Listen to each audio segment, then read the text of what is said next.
हिंदी आन है हमारी, हिंदी जान है हमारी। वैश्विक पटल पे भारत को प्रतिस्थापित करने वाले हिंदी पहचान है हमारी। नमस्कार, मैं हूं सूरज और आप देख रहे हैं नमस्कार पूर्वांचल। आज मैं बात करूंगा अपनी मातृभाषा हिंदी को लेकर। हम लोग 14 सितंबर को हिंदी दिवस मनाते हैं। यह दिन हमारे देश की राजभाषा हिंदी को सम्मानित करने और उसकी महत्ता को समझने का अवसर प्रदान करता है। प्रतिवर्ष 14 सितंबर को हिंदी दिवस मनाया जाता है क्योंकि इसी दिन 1949 में भारतीय संविधान सभा ने हिंदी को भारत की राजभाषा के रूप में स्वीकार किया था। हिंदी भाषा हमारे देश की आत्मा है।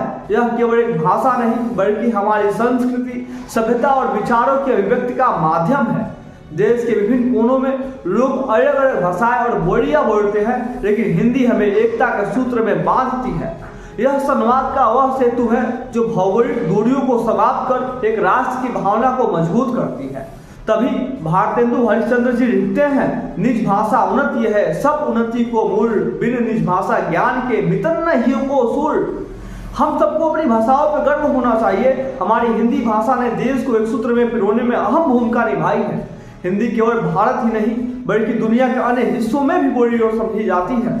विश्व में सबसे ज्यादा बोली जाने वाली भाषाओं में हिंदी का स्थान प्रमुख है।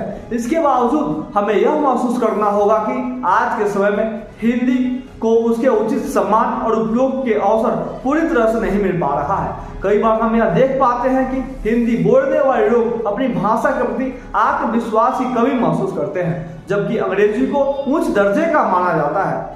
साथियों, हमें यह समझना होगा कि किसी भी भाषा का महत्व उसकी उपयोगिता और समृद्धि पर निर्भर करता है।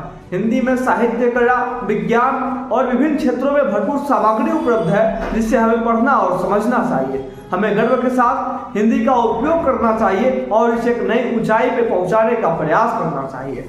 आज के इस अवसर पर हम सभी को संकल्प लेना चाहिए कि हम अपनी मातृभाषा हिंदी का आदर करेंगे, इसके प्रचार प्रसार में योगदान देंगे और इसे हर क्षेत्र में प्रमुखता दिलाने का प्रयास करेंगे। हिंदी न केवल हमारी भाषा है बल्कि हमारी पहचान भी है। यदि हम अपनी भाषा का सम्मान करेंगे तो हम अपनी संस्कृति और सभ्यता का भी सम्मान करेंगे। अंत में मैं आप सभी से अपील करता हूं कि हिंदी को जीवन के हर क्षेत्र में अपनाएं, चाहे वो पढ़ाई हो, कार्यस्थल हो या दैनिक जीवन। हिंदी दिवस सिर्फ एक दिन का उत्सव नहीं है, यह हमारे लिए एक जिम्मेदारी है कि हम अपनी भाषा को मजबूत और समृद्ध बनाएं। धन्यवाद। जय हिंद, जय भारत।